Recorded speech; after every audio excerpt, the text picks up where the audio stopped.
हमारे साथ मेदुसा cured monster जी। जनाब। हेलो।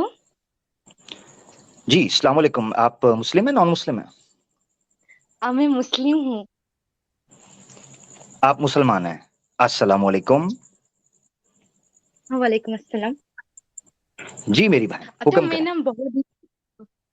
मैं ना बहुत दिनों से ट्राई कर रही थी आपसे बात करने के लिए। आपकी वॉइस ना बहुत अच्छा लगता है मुझे। और ना आपकी जो वॉइस है ना, बिल्कुल ऐसा लगता है कि रेडियो में सुन रही हूँ। रेडियो की जो वो होता है ना, वैसा लगता है। ठीक है, थैंक यू जजाकल्ला। कोई सवाल वगैरह भी है आपका? सवाल वगैरह बहुत थे, मतलब हैं बहुत सारे। अम, जी जी बोलिए बोलिए, सर कोई मसला नहीं, बोलिए।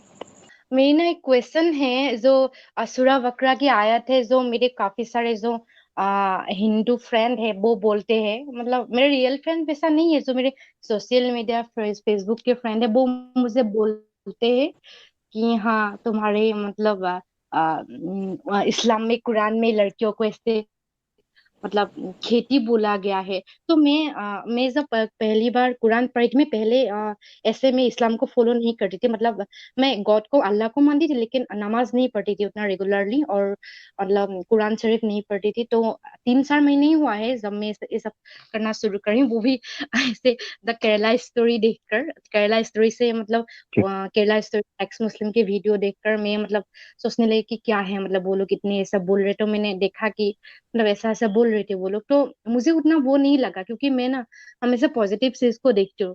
और वो जो खेती को लेकर जो बोल रहे थे, तो वो बोल रहे थे कि हाँ डायरेक्ट लड़कियों को मतलब जब सा होता वो सब कर सकती हो। मतलब क्या आप इसके बारे में आप थोड़ा सा मुझे बोल सकते हैं? जी ठीक है।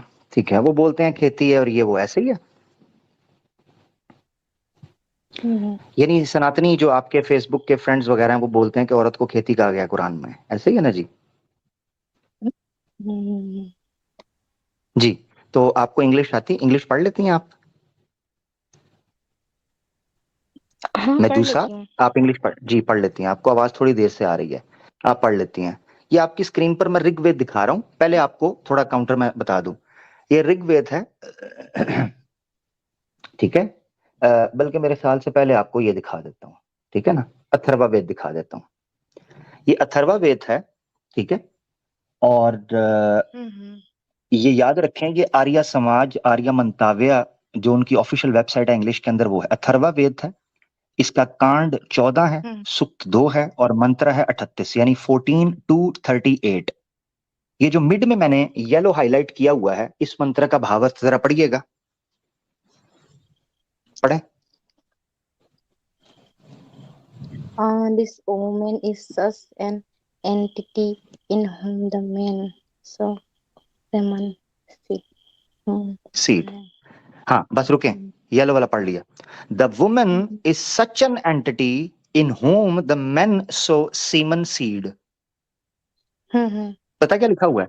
इसका मतलब यह है कि महिला एक ऐसी प्रॉपर्टी है, ऐसा लैंड है, ऐसी खेती है, एग्रीकल्चरल लैंड है, जिसमें मर्द पुरुष अपना वीर्य सीड के तौर पर, बीज के तौर पर डालता है। तो women is such an entity, यहां पर औरत को खेती कहा जा रहा है वेद के अंदर। ठीक है, खेती कहा जा रहा है। सीड डालता है, सीड किस में डाला जाता है? जमीन में। ठीक है, एग्रीकल्चर के लिए। तो बोला जा रहा है कि औरत भी खेती है। ठीक है जी। अब मनुस्मृति देता हूं आपको, दूसरा प्रमाण लेने। मनुस्मृति अध्याय 9 और उसका श्लोक है 33। पढ़े जरा, पूरा पढ़ेंगे Woman English. has been declared to be like the soil, and man has been declared to the like the seed. हाँ हाँ, पढ़ लिया। पढ़ लिया? हाँ आगे पढ़े। And the production of all corporal beings proceeds from the union of the soil and the seed. Manusmriti में लिखा है कि औरत को खेती की तरह कहा गया है, declared to be like the soil, खेती की तरह। And the man has been declared to be like the seed, और औरत को बीज की तरह कहा गया है। और जिस तरीके से खेती और बीज मिलकर फसल पैदा करते हैं, क्रॉप्स पैदा करते हैं, ऐसे ही खेती और बीज, ये औरत और मर्द मिलकर संतान पैदा करते हैं, बच्चा पैदा करते हैं। ठीक हो गया? अगर कोई हिंदू आपको कहे कि कुरान में औरत को खेती कहा गया है और ये अपमान है, बुरी बात है, तो आप ये 2 प्रमाण उसको दिखाएं, उसको पता होना चाहिए। ठीक है? अब आपको एक्स्ट्रा एक प्रमाण दे देता हूं, इंग्लिश के अंदर दे रहा हूं, हिंदी में चाहिए होगा क्योंकि आपने बांग्लादेशी बोली, तो मैं आपको हिंदी में दे रहा हूं, अपना इंग्लिश में दे रहा हूं, अगर कहेंगी तो हिंदी में भी दिखा देंगे। ठीक है? बांग्लादेश नहीं हो तो आपने बोला मैं बंगाली, बंगाली नहीं है आप? मैं बंगाल नहीं हूँ, मैं इंडिया से हूँ, इंडिया के नॉर्थ ईस्ट साइड में, असम से हूँ मैं। ओ, असम से हैं, सॉरी सॉरी सॉरी सॉरी, ठीक ठीक ठीक, मुझे पता नहीं चला। ये भी ले लें जरा। ठीक है? ये देखिए औरत के लिए क्या बोला जा रहा है। मनुस्मृति 8वां अध्याय 416 श्लोक 8.416, अ वाइफ एक पत्नी, अ सन एक बेटा, एंड अ स्लेव और एक दास, these 3 are declared to have no property. इनकी कोई जायदाद, जमीन, कुछ भी इनका अपना नहीं होता, ना बच्चे का, न पत्नी का और ना दास का। तो औरत की कोई प्रॉपर्टी नहीं है, ये सनातन धर्म के अंदर लिखा जा रहा है। ठीक हो गया? अब आ जाते हैं इस्लाम के पॉइंट ऑफ व्यू की तरफ। पहले आपने सनातन धर्म के पॉइंट समझ लिए कि वहां क्या लिखा हुआ है। अब आपने ये एक एक पॉइंट नोट कर लेना, जो लोग सुन रहे हैं उन्होंने भी, और जो दोस्त हैं उन्होंने भी इसको नोट कर लेना ताकि उनको फायदा हो सके। ठीक है? अब हम आ जाते हैं इस्लामिक पॉइंट ऑफ व्यू पर। कुरान में जो लफ्ज इस्तेमाल हुआ है वो किस चीज को सामने रखते हुए हुआ है? मिसाल के तौर पर कुरान जिस समय पर नाजिल हो रहा था वो एग्रीकल्चरल रिफॉर्म्स हो रही थी उस वक्त। एग्रीकल्चरल लैंड जो होते थे, यानी अरब चूंकि सहरा में था, सहरा के अंदर सबसे कीमती जमीन, सबसे वैल्यूएबल एसेट अगर कोई माना जाता था ना, तो वो माना जाता था ऐसा लैंड जिस लैंड के ऊपर आप एग्रीकल्चर कर सकें। अच्छा। लिविंग लैंड, जिसके ऊपर खेती हो सके, जिसके ऊपर फसल उग सके, जिसके ऊपर फल उग सके, जिसके ऊपर फ्रूट उग सके। तो अरब की नजर में सबसे बेहतरीन एसेट और सबसे एक्सपेंसिव और वैल्यूएबल एसेट कोई होता था ना, तो वो जमीन होती थी जिसके ऊपर खेती हो सके। ये आपने समझ लिया? ठीक है? ऐसी सूरत में मर्द को यह कहा जा रहा है कि ये औरत तुम्हारे लिए इतनी वैल्यूएबल है कि जिस तरीके से पूरे समाज के लिए अनाज उगता है, ऐसे ही तुम्हारी औरत तुम्हारे समाज के लिए अच्छी संतान उत्पन्न करती है। मुझे वेद के उन मानों के ऊपर कोई आपत्ति नहीं जिसमें औरत को खेती या मर्द को बीज कहा गया है, मुझे कोई आपत्ति नहीं। उसकी वजह यह है कि ये जेन्युइन एग्जाम्पल है। मगर अगर किसी सनातनी को कीड़ा काटता है उसकी मोरी के अंदर, जो कि अक्सर इनको काटता है, तो उस मोरी पर छोड़ने के लिए अवादे हक का तीर मौजूद है। ठीक है ना जी? तो वो तीर हम घुसेड़ देंगे। तो इसीलिए अगर इनको कुरान पर आपत्ति है तो इनको वेद पर भी होनी चाहिए, मनुस्मृति पर भी होनी चाहिए, अपने धर्म पर भी होनी चाहिए। तो सिर्फ ये मेरी बात थी, जिसको समझना चाहिए कि कुरान ने इस कॉन्टेक्स्ट के अंदर औरतों की वैल्यू बयान की है कि जैसे अनाज समाज की उन्नति का बायस बनता है, उसकी कल्याणकारी का बायस बनता है, ऐसे ही एक अच्छी महिला, एक श्रेष्ठ महिला जब अच्छी संतान और पॉजिटिव एक अप्रोच रखते हुए संतान सोसाइटी में भेजती है तो वो उसकी उन्नति का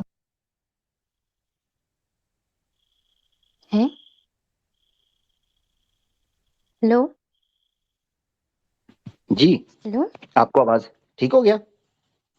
हेलो, जी जी जी जी, बोलिए। क्या हुआ था? पता नहीं आपकी आवाज चली गई है। ठीक है, फिर इजाजत लें आपसे। हाँ हाँ हाँ, बोलिए। चलें ठीक है, अपना, मैंने कहा अपना ख्याल रखिएगा, आपको आवाज लेट आ रही है। ठीक है? अच्छा ठीक है, फिर ठीक है। बहुत शुक्रिया, बहुत शुक्रिया। अगर आप सुन लीजिएगा, मेरी बात आप नहीं सुन पाई, थोड़ी कट गई आवाज, तो यूट्यूब पर दोबारा बाद में सुन लीजिएगा, आपको पता चल जाएगा मैंने क्या बात की है। हाँ, थैंक यू, मुझे थैंक आपसे बात करके अच्छा लगा। यू। ठीक है, बहुत शुक्रिया, बहुत शुक्रिया। दोस्तों मेरी आवाज तो आपको आ रही होगी। हाँ, मेरी आवाज तो आपको आ रही होगी। अच्छा, मेरी आवाज गई थी। आई एम रियली सॉरी, अगर मेरा प्रॉब्लम है तो मेरे पास तो प्रॉब्लम नहीं शो कर रहा, मगर ये है कि आवाज मेरी आ गई होगी। अच्छा, 20 सेकंड के लिए कह रहे हैं चली गई थी, मगर अब आ गई होगी। ठीक है, कोई बात नहीं। मैंने उनके सामने ये चीज रखी है कि अरब में या इवन जो प्री हिस्टोरिक टाइम है, जबकि एग्रीकल्चरल रिफॉर्म्स हो रही थी और रेवोल्यूशन आ रही थी, तो ऐसी सूरत में जो लैंड होता था जिसके ऊपर एग्रीकल्चर की जा सके, फसलें उगाई जा सके, उसकी वैल्यू बहुत थी। इसको यानी लैंड की वैल्यू को एज एन एसेट अगर किसी ने समझना है तो फ्यूडलिज्म को पढ़ सकता है। यूरोप में भी फ्यूडलिज्म की बुनियाद के ऊपर जंगे हुई हैं। फ्यूडल्स या फ्यूडल लॉर्ड्स क्या करते थे? वो अपने आप को जमीन पर खुदा बनाए हुए थे। किस बुनियाद पर? कि वो कहते थे हमारे पास ऐसा लैंड मौजूद है जो एग्रीकल्चर के लिए ग्रीन सिग्नल है, इसमें फसलें डबल ट्रिपल होकर उगती हैं।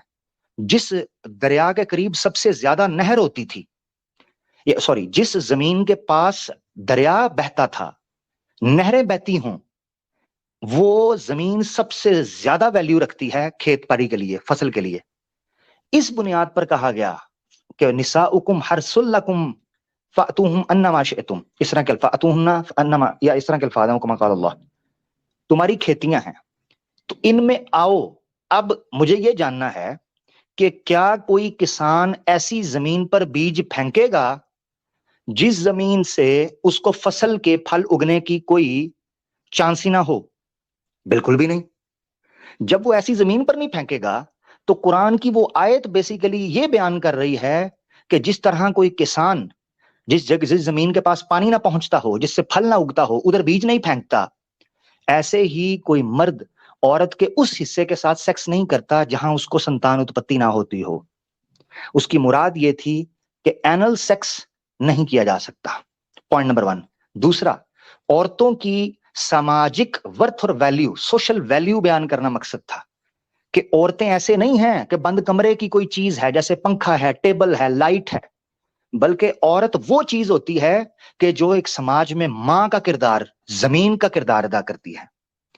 क्या मैं उन हिंदुओं से पूछ सकता हूं जो अपनी हिंदुस्तान को माता बोलते हैं, वंदे मातरम बोलते हैं, मातरम, इसको मातृभूमि बोलते हैं, वो मां है इनकी, अपनी मां को खेती बोल रहे हैं, खेती को मां बोल रहे हैं, उस वक्त नहीं इनको पता चलता? उसका मतलब ये होता है कि जिस तरह ये जमीन गल्ला, अनाज, गंदुम, गन्ना, कपास, रुई, ठीक है, सब्जियां मां की तरह अपनी कोख से बाहर निकालती है, इसी तरीके से औरत भी समाज के अंदर अपनी कोख से ऐसे नौजवानों को निकालती है जो समाज की उन्नति और शांति और उसकी नियम व्यवस्था के लिए और उसकी कल्याणकारी के लिए काम करते हैं। इतनी सी बात थी। इन्होंने शोर डालना शुरू कर दिया कि जी हम नहीं मानते, हम नहीं मानते, भाड़ में जाओ, नहीं मानते, दफा हो जाओ यहां से।